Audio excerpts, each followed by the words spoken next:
acids. Is that the reading quiz, or is there a bigger quiz that we're taking? Just the reading quiz, the 5-question. Okay.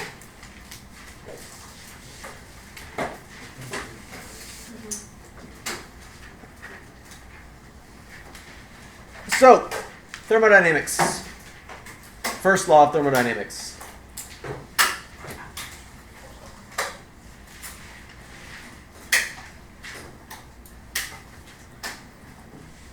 You guys have heard the first law of thermodynamics in every single science class you've ever taken. Anybody tell me what the first law of thermodynamics is? Yep. That's it. Energy. Well, we're gonna refine it a little bit for this. We're gonna say in any chemical or physical process, energy cannot be created nor destroyed.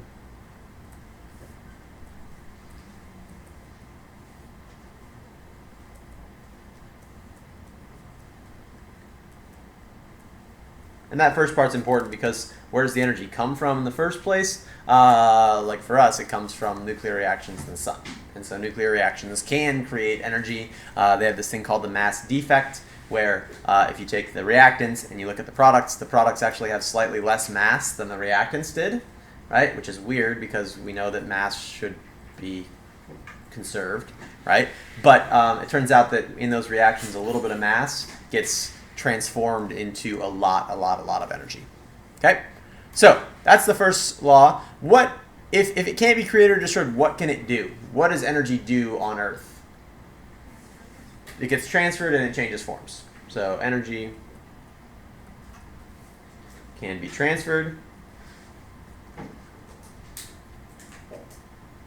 and can change forms.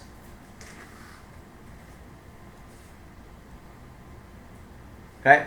And that leads me to the second law. The second law has to do with that part.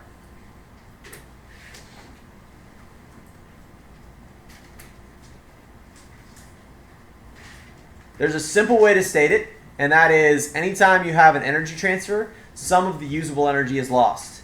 So in any energy transfer,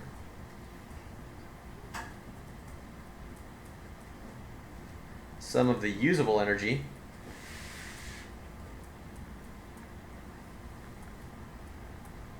is lost.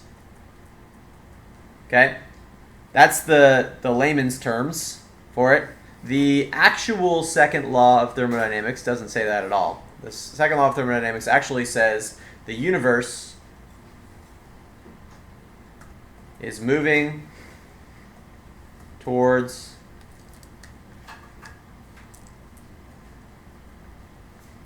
a more entropic state.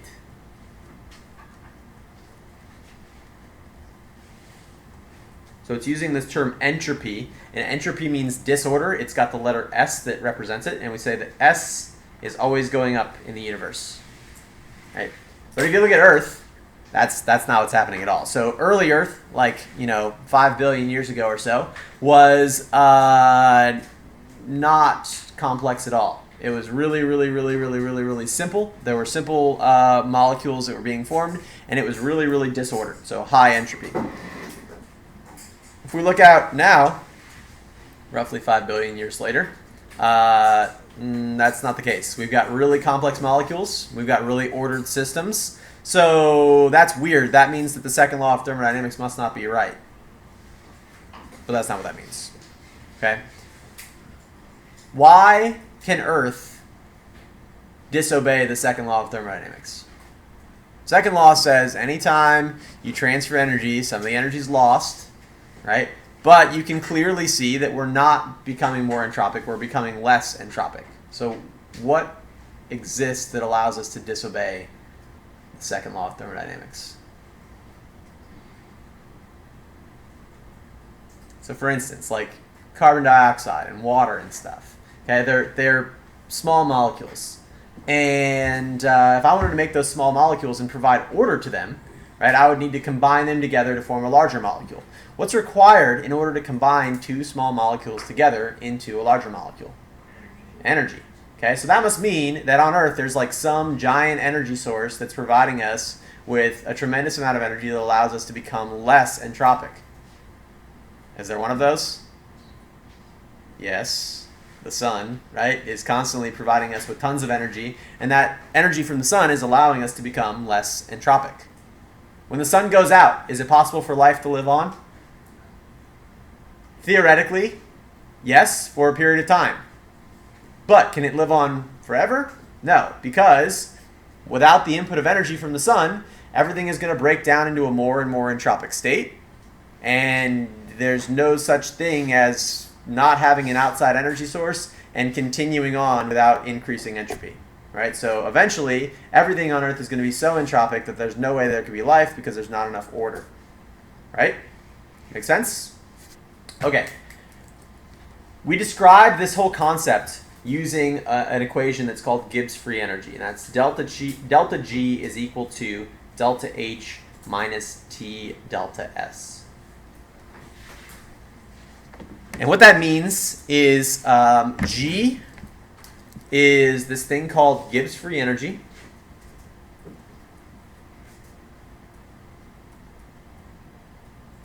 And that's the amount of energy available to do work.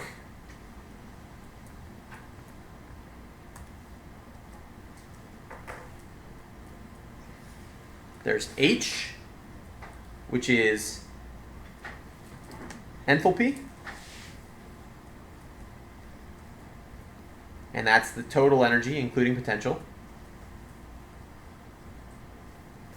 Total energy of a system. And then there's T. T is temperature. And temperature is unimportant for biology. Can anybody think of why temperature is not important for biology when we're looking at Gibbs? So one of the things that we're going to talk about tomorrow is this concept called spontaneity, or whether or not a reaction needs an outside energy source in order to happen. And in chemistry, you can say, oh, well, this only is spontaneous at low temperatures, or this is spontaneous at high temperatures. And those low temperatures and high temperatures, you might say, like, okay, it's spontaneous if it's below 50 Kelvin, or it's spontaneous if it's above 3,000 Kelvin, right? But that doesn't apply to biology because there's no living things that are going to be existing and alive below 50 Kelvin or above 3,000 Kelvin, right? Life exists in a pretty narrow band of temperatures. And so the narrow band of temperatures that life exists in, maybe 40 degrees Celsius or something like that, 40 Kelvin, that's not going to affect this Gibbs free energy equation enough that we need to consider it. So we can pretty much just throw it out. Okay? And then S is entropy, and that is the total disorder.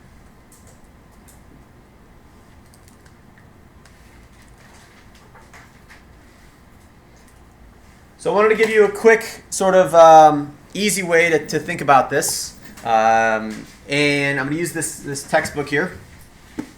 It's a chemistry textbook. It's got a lot of information in it, right? I would say that the potential for me to learn from this is extremely high, right? I could go through and I could read this whole book. I could look up the section on Gibbs free energy. Yes, that would be in this book. And I could read about it and learn some stuff. So I'm going to say that the H value, the total energy or the total information in this book, is extremely high, right? All right. Now, S for this book, the order of this book or the disorder of this book. Is this book ordered? Yeah, I can go to the table of contents in the front, and I can see where the chapters are. I can go to the index in the back and read specifically about anything that I want to. I can see in the index that something is on page 50, and I can know that page 50 is right after page 49 and right before page 51, right? Very ordered. You agree? All right. So that means that if it's ordered, it's got a low S and a high H, that means I'm going to be able to do a lot of stuff with it, right? I can learn a lot of chemistry using that book. Agree? Okay, so what if I were to go through this book and take each page and tear it out individually, right? And then throw them all in the air and let them come down, rain down chemistry, right? did I change the H? Did I change the information that was included in this book? No, same information. All that I did was I increased the S. I made it really disordered. And because I increased the S, that book is worthless now, right? G is super low. I can't learn about Gibbs free energy from a pile of papers on the ground, right? I'll maybe find the index for Gibbs free energy, and I'm like, oh look, it says it's on page 49. But page 49 is not right after 48 and right before 50. It's somewhere in the pile of 700 pages. So it's not useful to me, right?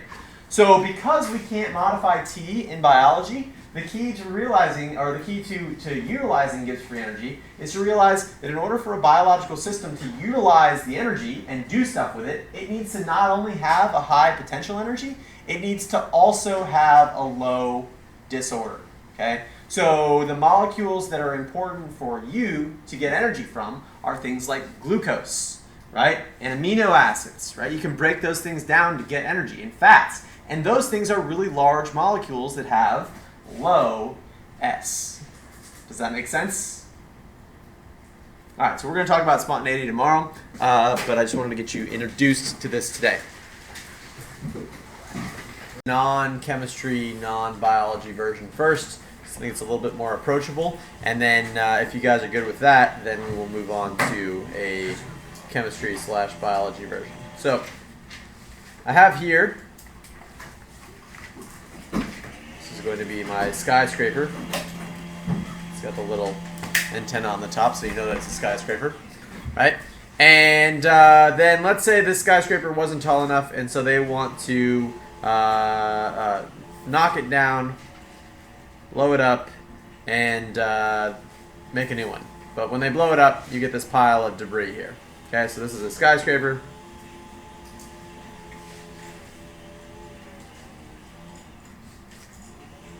And this is a pile of debris. Okay? Following so far? All right.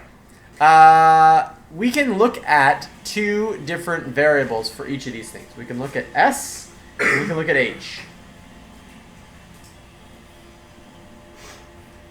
S, we said, was disorder, or how disordered the system was. Do you think that skyscraper is going to be generally ordered or generally disordered? Ordered, right? So like lots of people get paid money, like architects and stuff, to figure out where to put all the metal beams and where you can put windows and where the load is supported and stuff like that. And it all has to go in the right place. So we could say that the S in this case is extremely low. Okay? A pile of debris on the ground, low or high disorder? High disorder. You've got, metal beams that are right next to bricks that are right next to shingles, and it's all in just random places. Okay? H. So the skyscraper is really tall, and therefore it's got a lot of positional potential energy, and so we would say that the H value in this case is high. And presumably when the skyscraper fell down, the debris got down to the point where it was in its lowest energy state. So it doesn't have any more positional potential energy. It fell down as far as it could, and therefore we say that the H in this case is low. Does everybody agree with the assumptions that I've made thus far? Okay. Now, we are going to calculate the deltas, because as we said, the equation uses delta. It doesn't just use S and H, it uses the delta. So anytime you have a delta means change in. And the way that you calculate change in is you take final values minus initial values. So let's look at the equation. Skyscraper yields a pile of debris. Okay, so I want to calculate the delta S for this equation. So delta S, final was high, initial was low, so I take high minus low. And if I take a big number and I subtract a small number, is that going to be a positive value or a negative value? It's going to be positive. So we'll say that delta S in this case is positive. All right, now we'll do delta H. Delta H was low, in the final and high in the initial. So we'd say that if I take a small value and I subtract a large value, what happens? It's negative. So delta H is negative. Okay? So now when I calculate the equation, I say delta G is equal to delta H, which was negative, so negative delta H minus positive delta S. When I take a negative number and I subtract a positive number from it, what happens? It gets more negative, right? So delta G, in this case, is going to be negative. Everybody agree with me? Okay, when I calculate this thing and I am able to figure out that delta G is negative, I can then assume something about that reaction. I can assume that reaction is called a spontaneous reaction. Anything that has a negative delta G is a spontaneous reaction. So imagine this. Imagine there's an apocalypse and all the people are gone. There's no more life on Earth, right? That skyscraper is still standing there. In 1 billion years, will the skyscraper still be standing there? No. The skyscraper will have turned into a pile of debris. Agreed? So that means that no outside energy was required for that skyscraper to eventually turn into a pile of debris. Correct? Okay, good. All right. Let's take the opposite equation then. Let's look at debris turning into a skyscraper.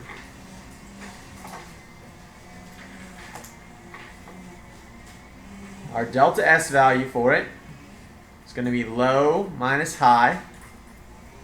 And that's going to give us a delta S that's negative.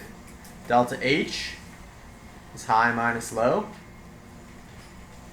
It's going to give us a delta H that's positive. So I do delta G is equal to a positive delta H minus, delta H minus a negative delta S. When I subtract a negative number from a positive number, what happens? It gets more positive, and therefore delta G in this case is going to be positive. So that tells us that this reaction is non-spontaneous.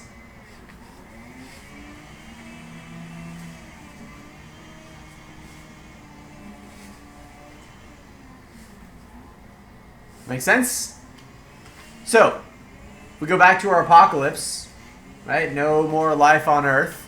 There's a skyscraper. No, not in this one.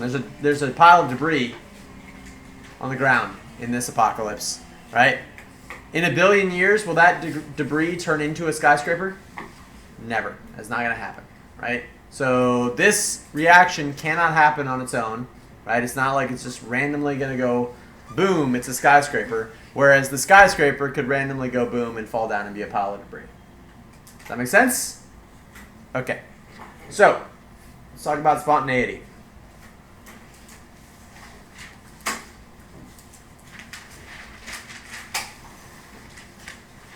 Spontaneous versus non-spontaneous.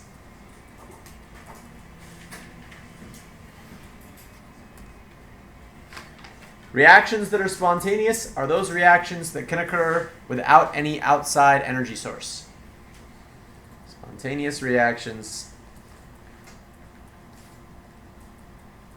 can occur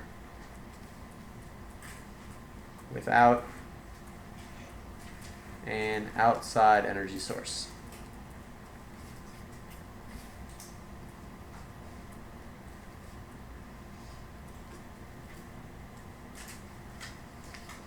If they have a negative delta G, that's going to be spontaneous. Positive delta G, it's non-spontaneous.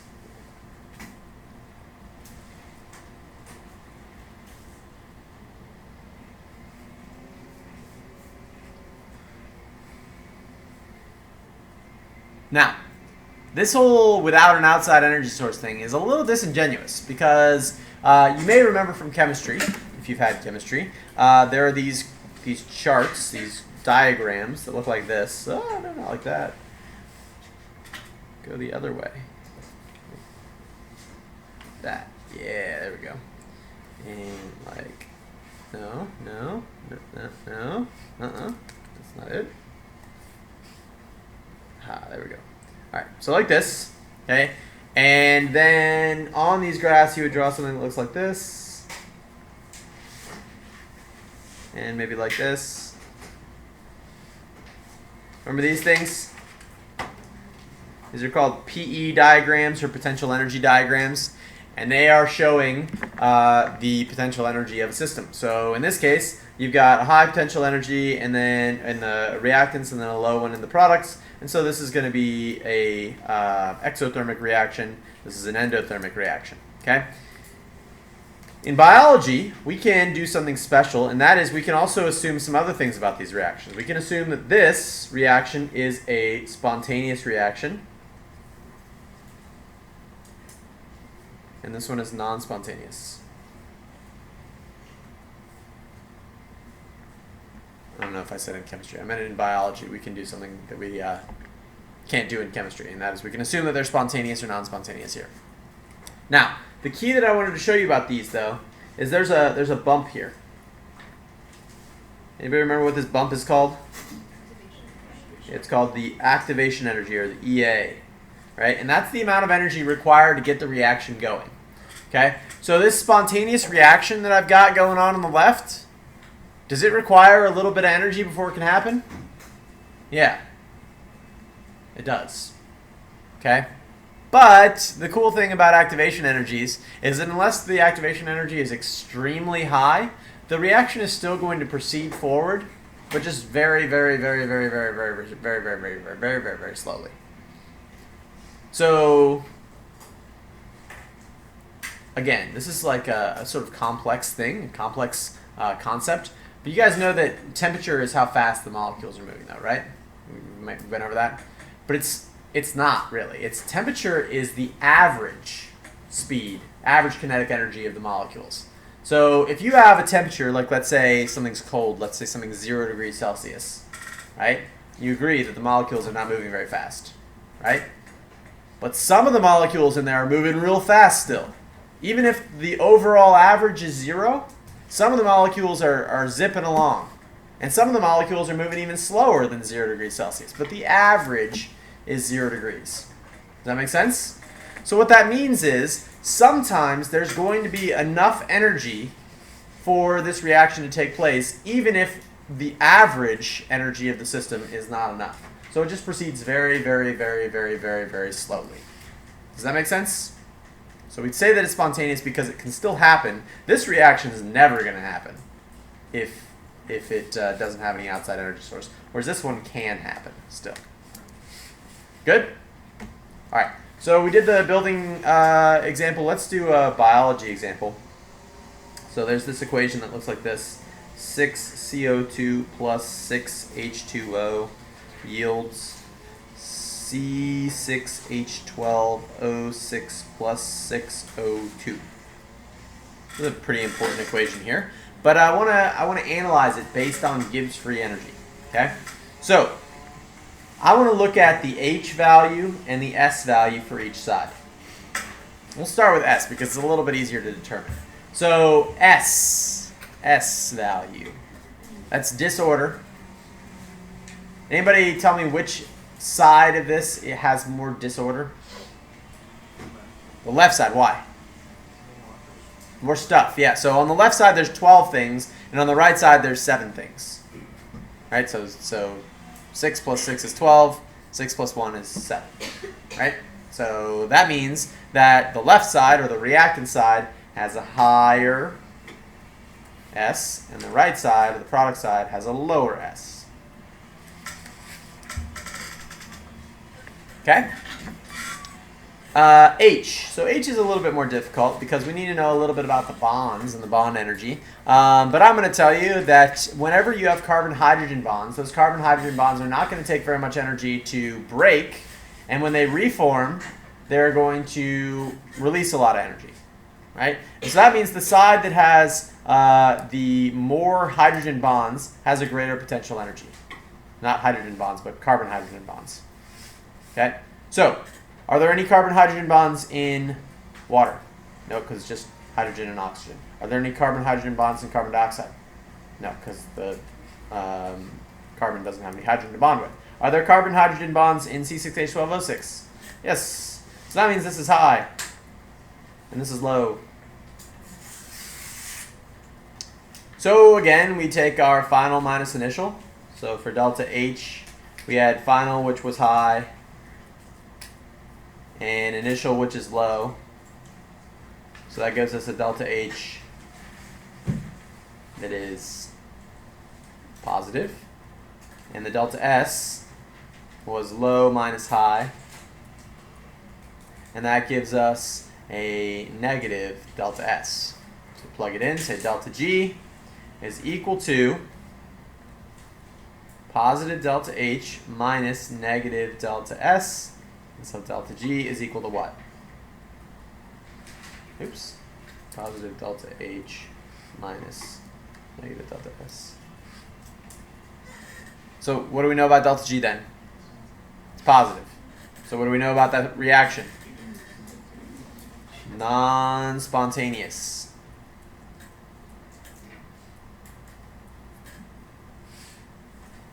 Everybody agree with me? Yeah? Okay. So, that means this reaction can't happen without an outside energy source. But this reaction happens all the time. This reaction is a reaction that we refer to as photosynthesis. So, how does this reaction happen all the time if it's non-spontaneous? What? The sun. The sun provides the outside energy source required for this non-spontaneous reaction to occur. So up here you've got sunlight, and sunlight is providing the energy required for this reaction to take place. The opposite direction, if I pointed the arrow in the opposite way, that would be a spontaneous reaction. That one would have a negative delta G, and that reaction is called cellular respiration. And it's important that that reaction be spontaneous because that's the reaction that gives you all of your energy. Right? And it needs to be able to take place without the investment of energy, which means that it's spontaneous. Right? This all making sense to you guys? Awesome.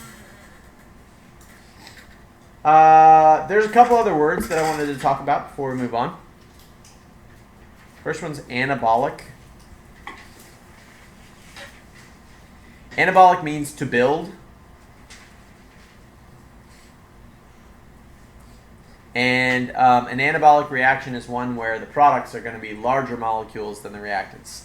So larger molecules in products. Okay?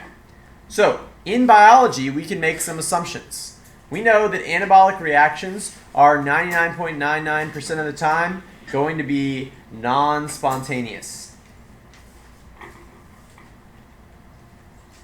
We know that 99.99% of the time, anabolic reactions are going to be endergonic.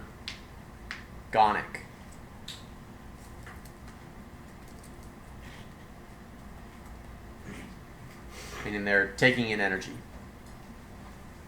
Now, in chemistry, you can't make this assumption.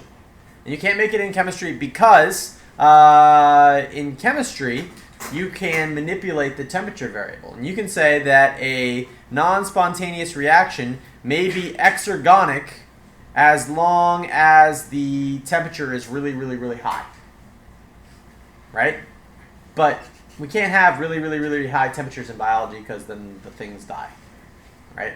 So, we can make this assumption. The other one is catabolic. That means to break down.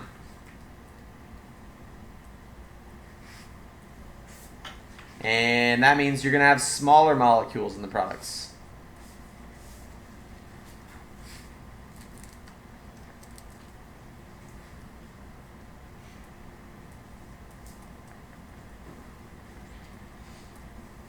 And again, we can make some assumptions in biology because of the temperature thing. We can say that these are all spontaneous. We can say that they are exergonic.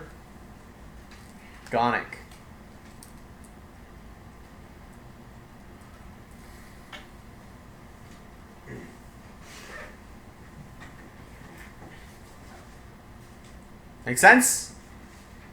What Endergonic means releases energy, or sorry, endergonic means absorbs energy. And exergonic means releases energy. Gonic means energy, and so exer means energy out, and endergonic means energy in. A lot of times they say endothermic and exothermic, right? You guys have probably heard those terms before. But thermic refers to one specific type of energy, which is heat energy.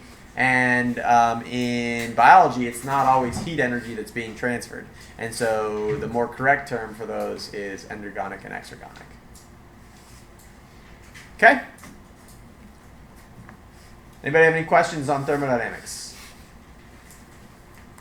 All right, we're going to move on to do enzymes, which is the reading for the weekend. What is this thing?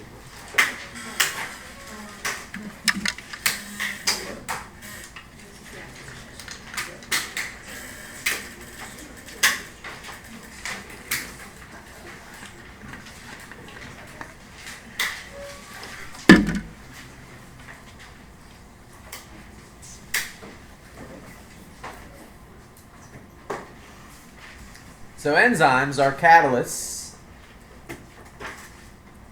made of protein.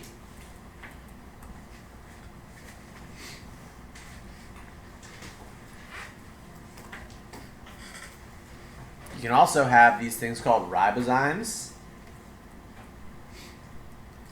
Ribozymes.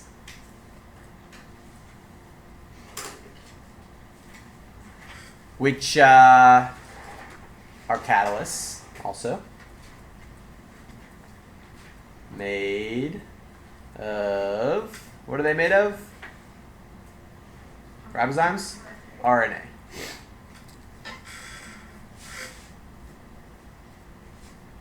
Okay, so I use the term catalyst twice here, but we haven't defined what a catalyst is yet, so we got to do catalysts. Anybody tell me what a catalyst does? Speeds up a reaction. Yeah. How does it do that? That's it. Yep. Speeds up a reaction by lowering the activation energy.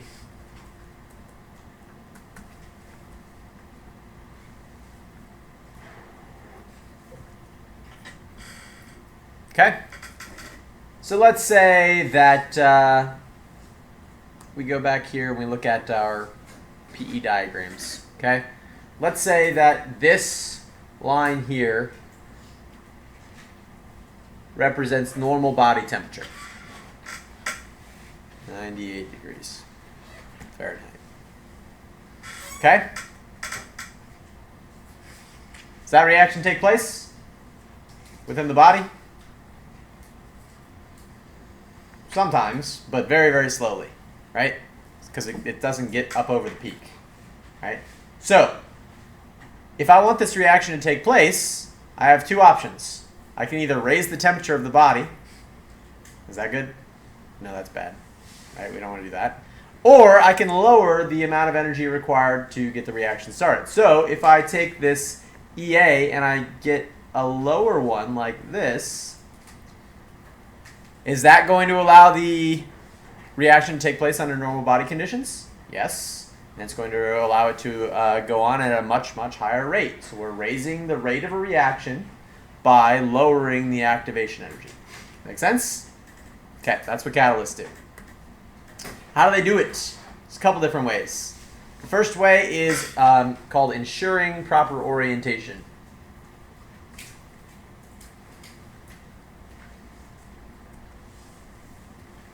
So you may remember from chemistry, there's this thing called collision theory. And collision theory says in order for a reaction to take place, molecules have to collide, they have to collide in the correct orientation, and they have to collide with sufficient energy. Okay? So we just said that we're not changing the energy. So we can't have them collide with more energy. That's not a thing because we said we're not going to change the energy. So what do? We mess with the other stuff. We make sure they collide, and we make sure they collide with proper orientation. That's one thing that a enzyme and a catalyst can do. Another thing that an enzyme and a catalyst can do is it can provide an alternate pathway.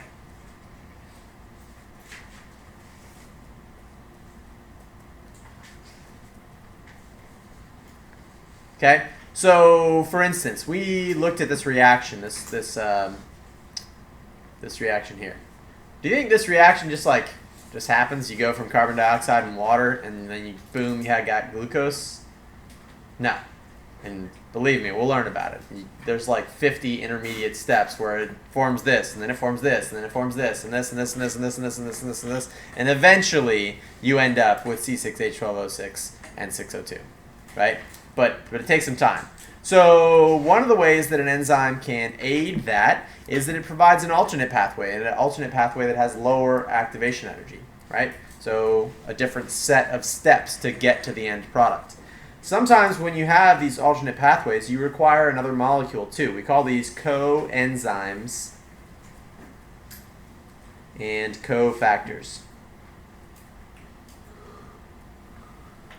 Coenzymes are organic compounds that are sometimes used up in the equation, and cofactors are inorganic compounds that are used up in the equation, right, or in the formula. So this can happen, the alternate pathway can happen in chemistry too. And then in biology, there's one other way that a catalyst can function, and that is it can put stress on a bond.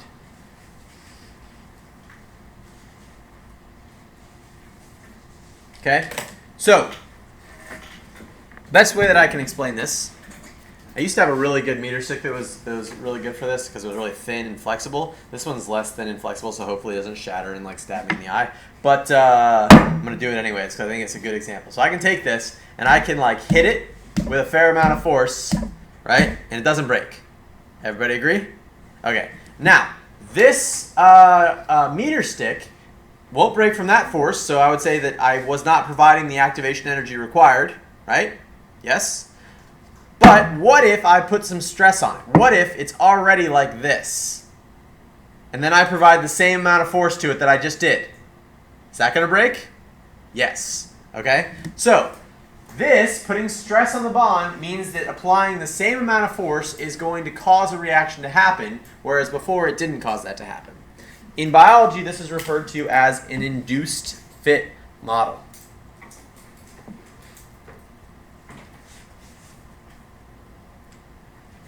Okay, in the induced fit model, the words tell you exactly what's happening.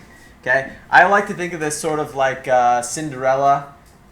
Yeah, Cinderella, where the evil stepsisters are trying on the glass slipper and it doesn't fit them, and they're jamming their giant feet into the glass slipper, and then you can see their feet bending all crazy, right?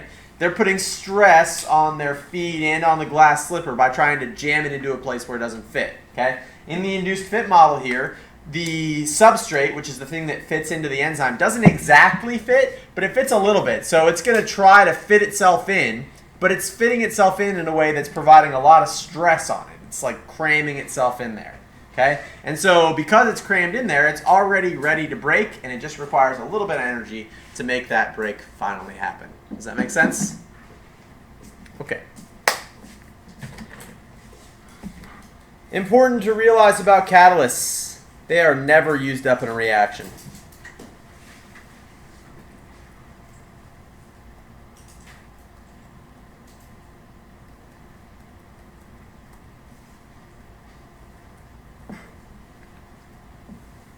Okay, and what I mean by that is that if I looked at a reaction, I could not put the catalyst on the reactant side, and I can't put it on the product side because it's not involved in the reactants or the products. All that it does is it lowers the activation energy. So if I was going to list the catalyst, I would want to list the catalyst over the arrow to say that a catalyst is helping here, but it's not necessary.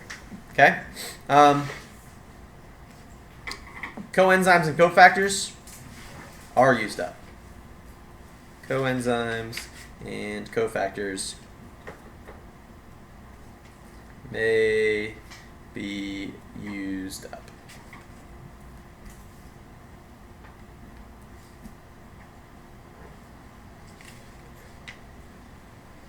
Let's look at a reaction. Here, we're going to do a lab next week where we do this. H2O2 yields H2O plus O2. It's not balanced. We balance it like this. Okay? So, H2O2 is hydrogen peroxide. Super toxic. If you were to drink hydrogen peroxide, you'd probably die. Okay? H2O, super non-toxic.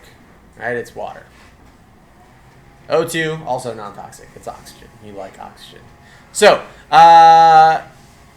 one of the things that your body has to do is be able to break down hydrogen peroxide, because hydrogen peroxide is produced as a byproduct of one of the reactions that take place. You got these organelles called peroxisomes, and peroxisomes take toxins in your body and they rip hydrogens off of them. And when they rip hydrogens off of them, they produce hydrogen peroxide as a byproduct of it. Okay, so your body has to be able to break it down.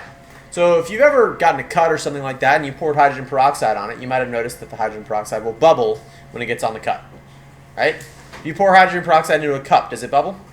No. If you pour hydrogen peroxide on your skin where you don't have a cut, does it bubble? No. Okay, so that means there's something in the cut, right? It must be killing the bacteria, and that's why it works. That's not it, unfortunately. So what's happening then? You've got this enzyme that's called peroxidase.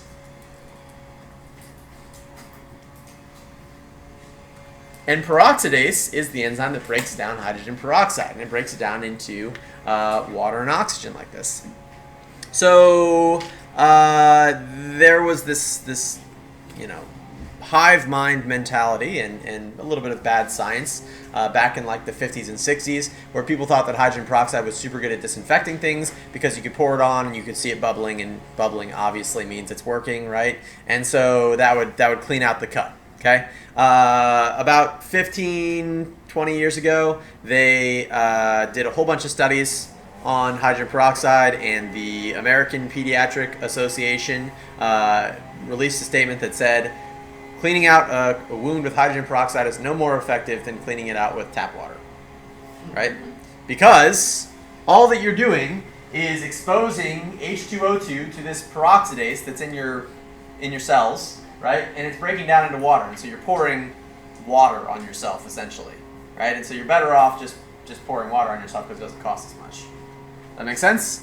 So can we look at this, and can we use thermodynamics to figure out if this is spontaneous or non-spontaneous?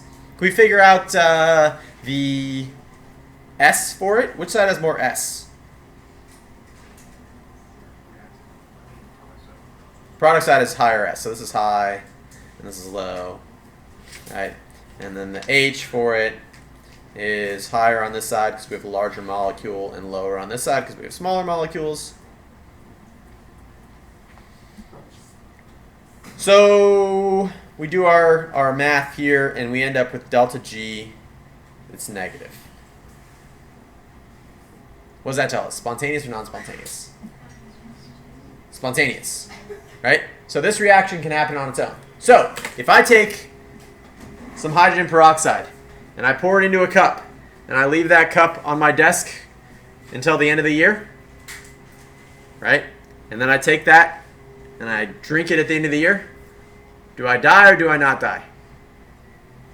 I don't die.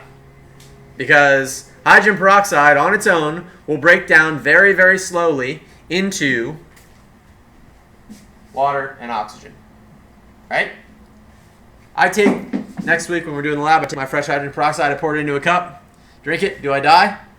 Yes. That is a terrible idea. I'm not going to do it. Okay? I take fresh hydrogen peroxide and I pour it into a cup that contains a cut up potato. Drink it. Do I die? Potatoes also produce an enzyme. It's a little different enzyme. It's called catalase. But it is an enzyme that allows them to break down hydrogen peroxide as well. And so I pour it onto a potato, swish it around a little bit, drink it, don't die.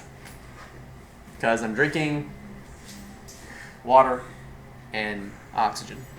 The oxygen's coming off of bubbles. Right? Make sense? All right, let's talk about enzyme regulation.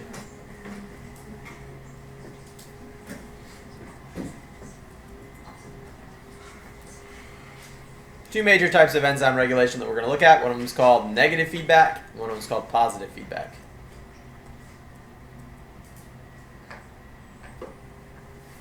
Negative feedback is really common. It's the most common thing, actually, in biological systems. And in negative feedback, what happens is the products of a reaction are going to inhibit that reaction from happening again. Products of a reaction inhibit that's correct, the reaction from occurring again.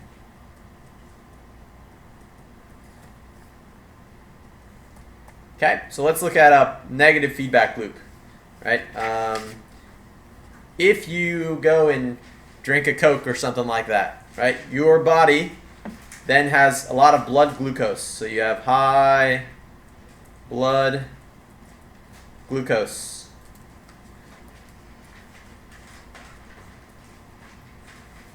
What does your body do if you have high blood glucose? Releases insulin, right? Okay, releases insulin. Insulin tells your body it's time to take that blood glucose and make glycogen. Okay, so produce glycogen, which is that polysaccharide that's stored in your liver and in your muscles. Produce glycogen from blood glucose. Glycogen production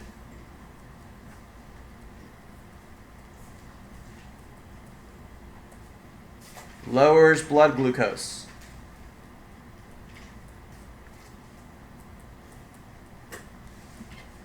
And what doesn't happen if you lower your blood glucose? Insulin doesn't get released, and therefore the thing that started it is inhibited at the end of the reaction. Right? So this is a negative feedback loop. It prevents things from sort of spiraling out of control, and it keeps the body in a nice homeostasis. It keeps everything nice and the same all the time. Right? You can also have what's called a positive feedback loop. These are a bad idea. Positive feedback is when the products are going to cause the reaction to continue faster. They're going to stimulate the reaction. So the products of a reaction stimulate future reactions. And these are super rare, but they have a place in biology. So let's talk about one of them. When childbirth, when a woman goes into labor, the first thing that happens is that the uterus is going to contract.